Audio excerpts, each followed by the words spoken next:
A dedicated team of volunteers, local communities and organizations have joined forces to revive the Olokemeji Forest Reserve. Through extensive reforestation efforts, they are replanting native tree species, revitalizing the soil and creating a sustainable future for the forest. This and more will be our focus in this week's edition of Green Angle. Welcome. I am Esther Mapariola.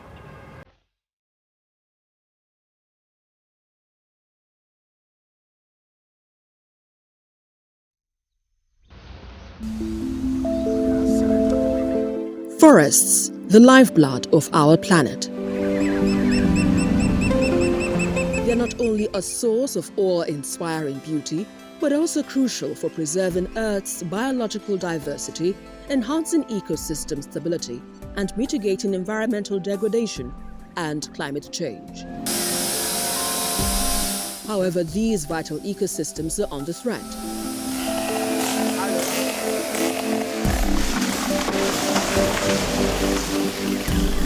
In our quest for urbanization, increased food production, and the ever-rising human population, forests are being degraded at an alarming rate. We take you to Olokemeji Forest Reserve, nestled between the bustling megacities of Abeokuta and Ibadan in southwest Nigeria. Once a thriving forest, it has fallen victim to unsustainable human practices. The Olokemeji Forest Reserve, managed and owned by the Ogun State government, was primarily established for timber concession and the harvesting of non-timber forest products. But the local communities, seeking daily sustenance and income, have exploited its resources unsustainably. 2 years ago, a glimmer of hope emerged. A brewing firm awarded the restoration of a section of Olokemeji Forest Reserve to the International Institute of Tropical Agriculture Forest Center in partnership with the Ogun State government. Their mission: to reverse the degradation and bring the forest back to life. This ambitious project aims to involve and empower the local community. Deep within the heart of this enchanting sanctuary, there is a beacon of hope guiding us towards a sustainable future. Deforestation has affected our planet, damaging ecosystems, displacing countless species, and worsening climate change. But in the face of adversity, Olokemeji's forest stands tall, leading a remarkable journey of transformation against all odds.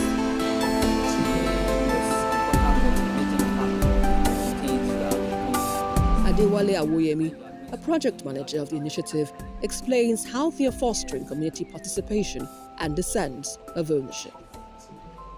It's just to get them to know that natural resources are exhaustible, because if you don't use sustainably, you finish using and you don't have anything left for the next generation. Once they are aware of the benefit of actually restoring the forest or even protecting or conserving the forest, then you tend to win their interest.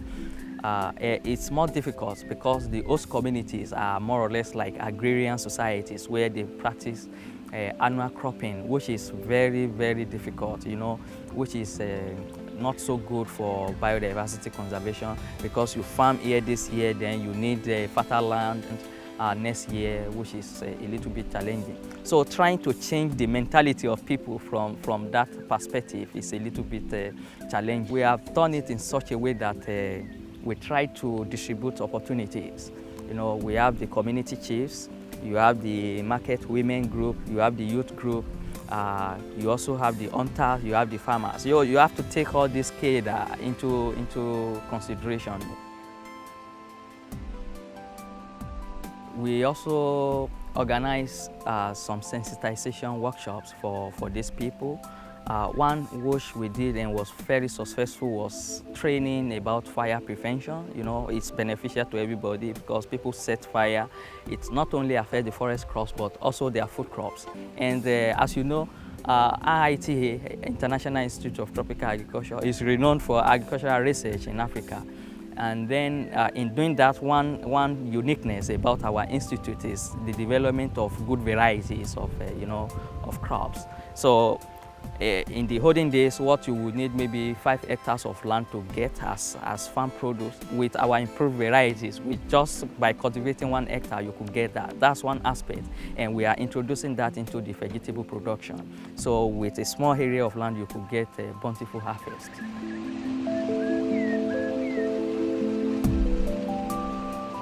The project has employed 18 community members to coordinate reforestation activities and take part in training programs aimed at alleviating poverty in rural areas.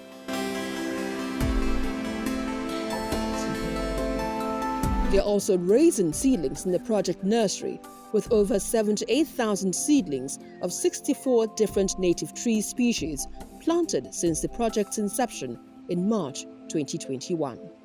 We are selecting native trees of economic value to the people. One of the trees we'll be planting is Parkia biglobosa, the locust bean. So maybe in the next 10 years, they start fruiting. People in the community can go into the production of locust bean. And it's very expensive in the market. So we are planting that. So it means women in the community now have something to go back to. So if you are making money from a tree of locust bean, then nobody can come and cut it. The community will also protect it with their lives. And we are planting the oil bean. Igbo call it uba. We are also planting it. And for you to buy a little quantity of oil bean in the market is very, very expensive. And because people believe those things were planted by the gods in the eastern parts. So if you want to plant, oh, no, it's planted by the gods. So they depend solely on what they have in the wild. But right now we are bringing it to the people, we are actually planting it. So we are now gods. So we are planting it for them, and in the next 10 years, they will be making money from it.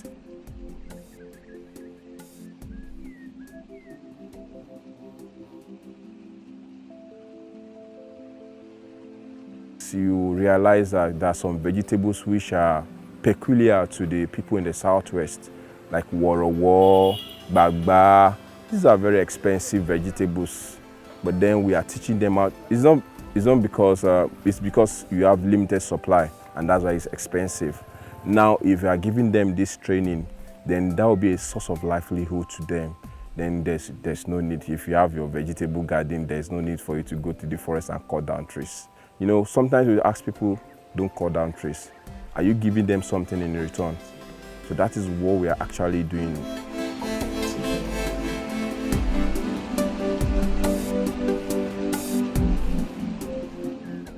But the project goes beyond just planting trees.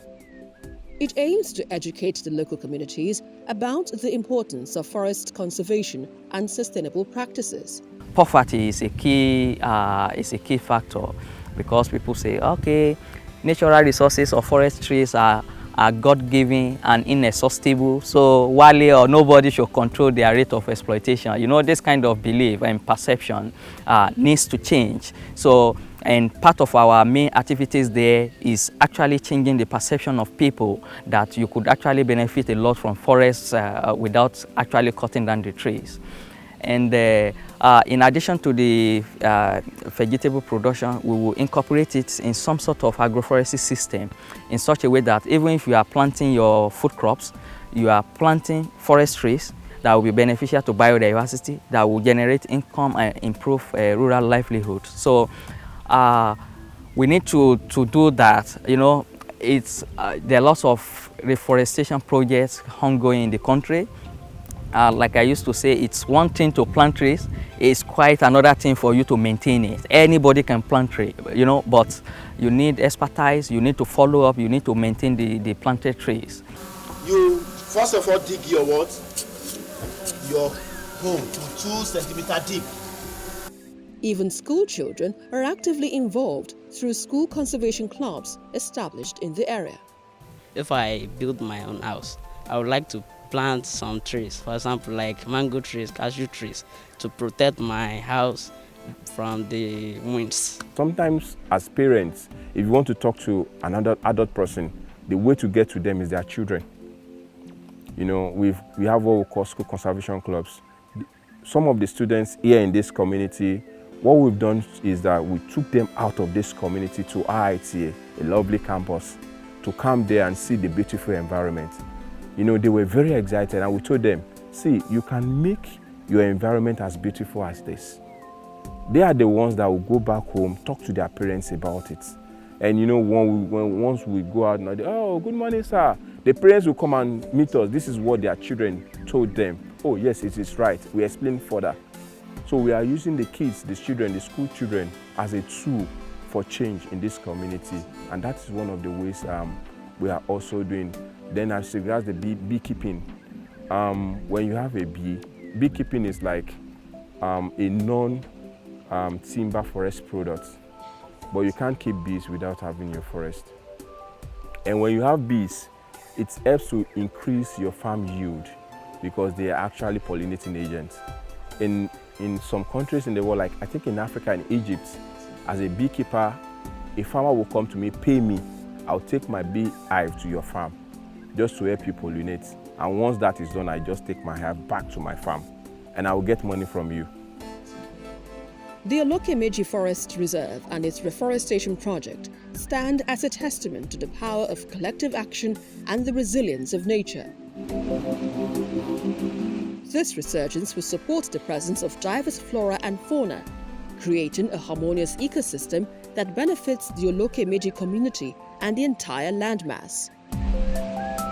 As we stand at the crossroads of human development and environmental conservation, let the story of Olokemeji inspire us to cherish and protect our forests.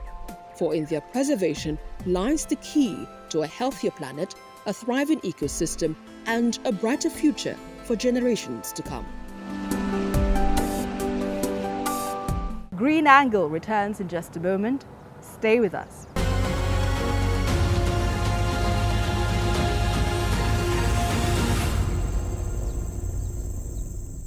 Finance leaders, companies and philanthropists have pledged more than $2 billion to support carbon emissions reduction and climate resilience efforts in Africa, Asia and Latin America. This commitment was made during a climate finance mobilization forum at Windsor Castle, England. The forum stressed the need for collaboration among governments, philanthropies and investors as the scale of the climate crisis requires joint efforts to mobilize the needed funding. But how will this change anything? Climate activists Ronke Ige and Olumide Martins share their perspective on this.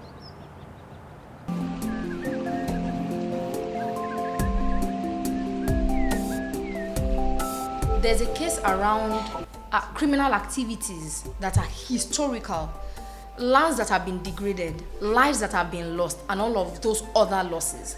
Now the question is that, is loss and damage finance also the answer to the age-long ecological damage? The answer is no. And that's why some of us, we advocate for climate reparations, you know, beyond loss and damage financing. But the question also is about commitment, going beyond words of mouth, going beyond even contributing those funds, down to implementing those funds. Yes, we can rely on grants coming from foreign bodies, but then we can also do better by having dedicated funds drawn from statutory budgetary allocations from African countries. I know of Nigeria, for instance, in our National Climate Change Act, there's a particular deliverable that talks about government having dedicated, you know, budget for funding climate action. So that could be replicated across the African countries. So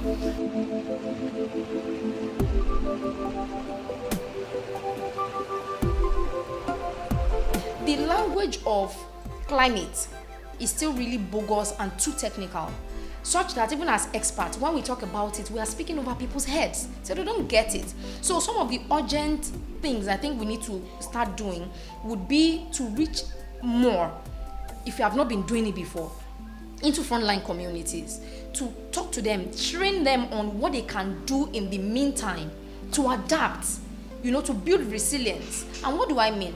You know, when we are talking about adaptation, we have individual contributions, we have neighborhood contributions, we have local contributions, then we have national, multinational. You know, it's multi-level.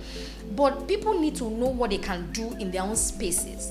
You know, we have been teaching things. In recent times, we are talking about rotational cropping, for instance, sewage system, drainage, not cutting down trees. You know, all of these very simple things that our people used to live with, but also climate change is making them do the opposite of everything they used to know. So it's high time we began to move into those spaces to teach people. We advocate very strongly that, support to African region should be in form of grants, accessible grants, and accessible in the form of accessible, because when you look at the conditions to attaching this grant, you see them heavily manifest in our national endowment contributions. You know, our advances to net zero, our position to mission trading scheme and the likes. These are still foreign suggestions that shouldn't, find its place in our policies. But because of the capitalism agenda of those we are trying to deal with, we still have their handwritings everywhere.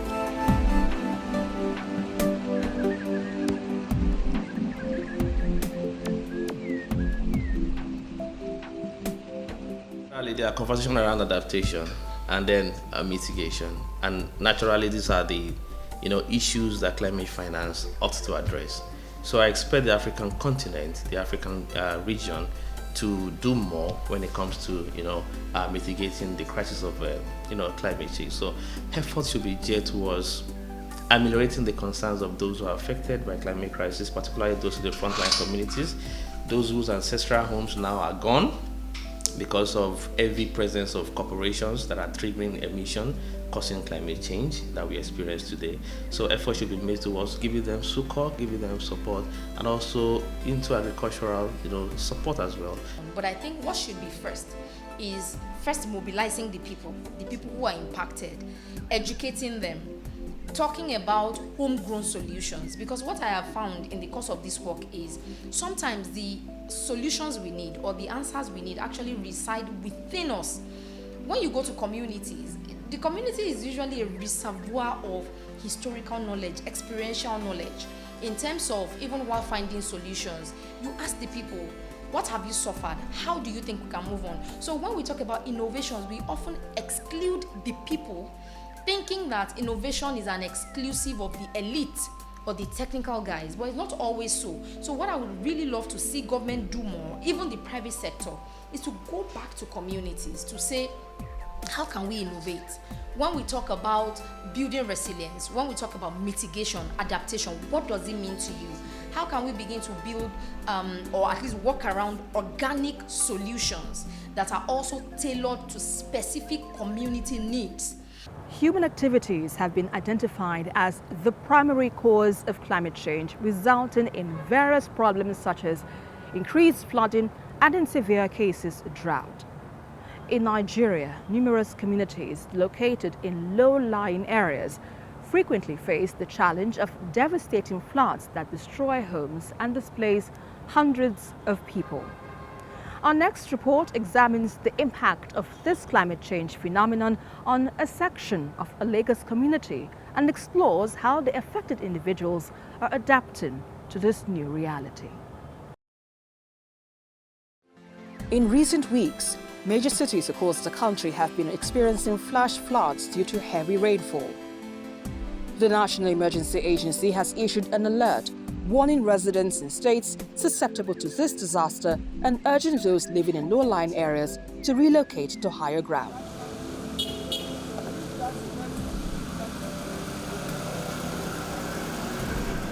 Here in Lagos, several low-lying areas within the metropolis regularly battle with floodwaters whenever the rain starts, leading to the submersion of numerous communities. Whenever it rains, it pours, and for residents in this locality, the flood situation here has become a usual occurrence due to shallow drainage system and poor infrastructure. While some have devised means to adapt to the situation, others call on the authorities to come to their aid. With tools in hand, Bright creates his own drainage channel to support the construction of his shop, where he plans to sell his goods. Like me and my sister, we are selling clothes here, sandals, boxer, singlet and t-shirts. So because of the water over there, at times maybe if rain is falling, we cannot be able to come and open our shop. And anytime that rain fall, we cannot be able to come to shop. Like we spend like 3 days before we can be able to come and do our shop. So we now gather some money to collect some portion of land over here. So and still the water is still disturbing the place that we just collect new. So I'm trying to construct here. Then we pour a concrete. Then the water will not be disturbing our shop anymore.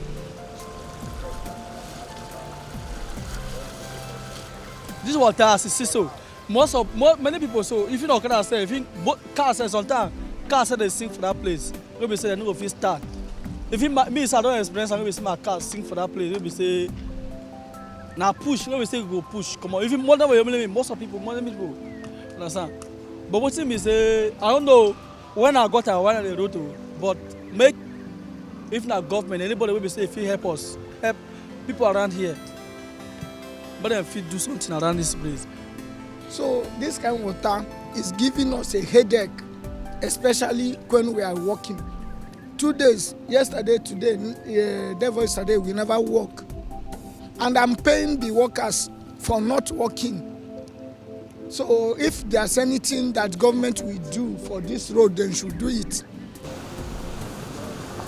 Many traders in this area have devised their own strategies to continue their businesses, despite the challenging circumstances which have also negatively impacted their daily sales. For them, it is a constant struggle. If it rain for like 2 days, 3 days, it can come up inside the shop. And the water they remain like 4 days, 5 days, 1 week, more than 1 week. So permanently here no they dry. The water no they finish inside here. And car cannot park to buy market. Now only leg, if you manage to use their leg enter. Because if a car park, another car can pour water inside the engine.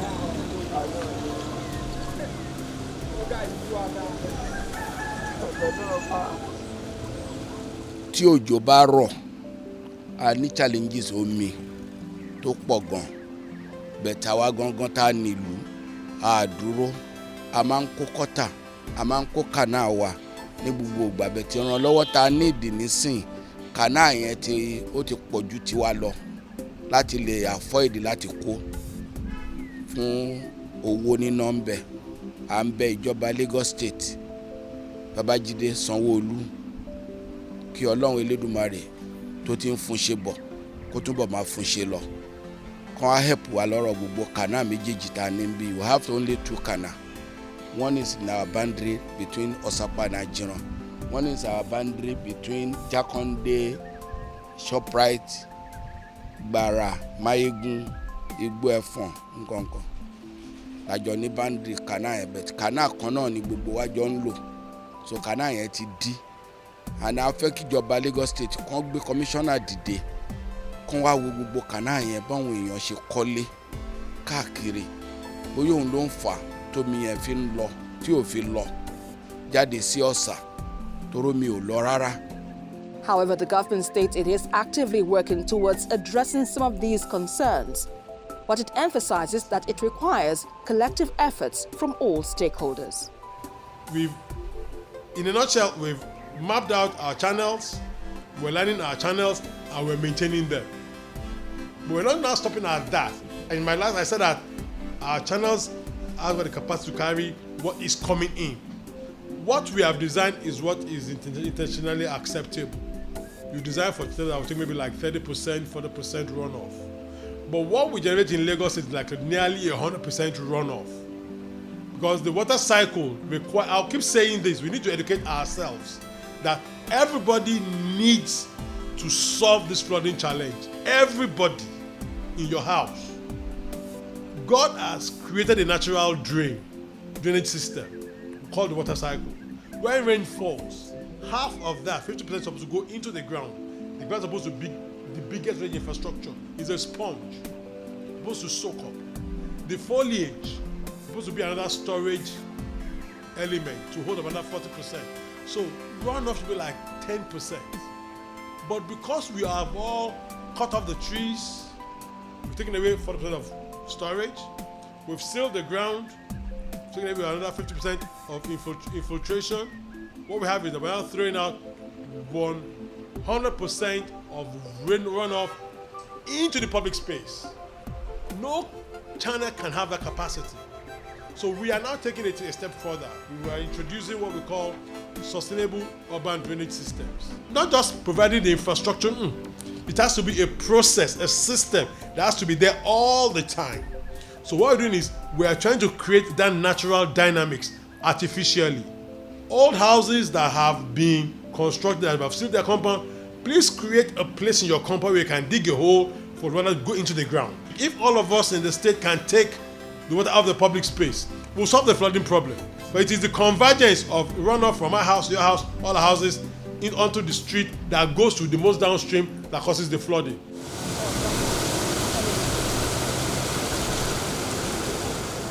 While the government acknowledges the need for action, it is crucial for all stakeholders to unite and prioritize robust infrastructure and sustainable practices.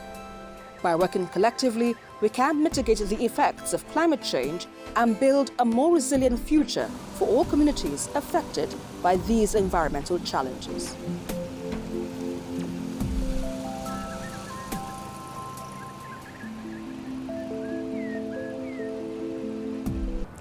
And that's about it on this week's edition of Green Angle. Until I come your way next time, remember, together we can build a sustainable world. I am Esther Makwarela.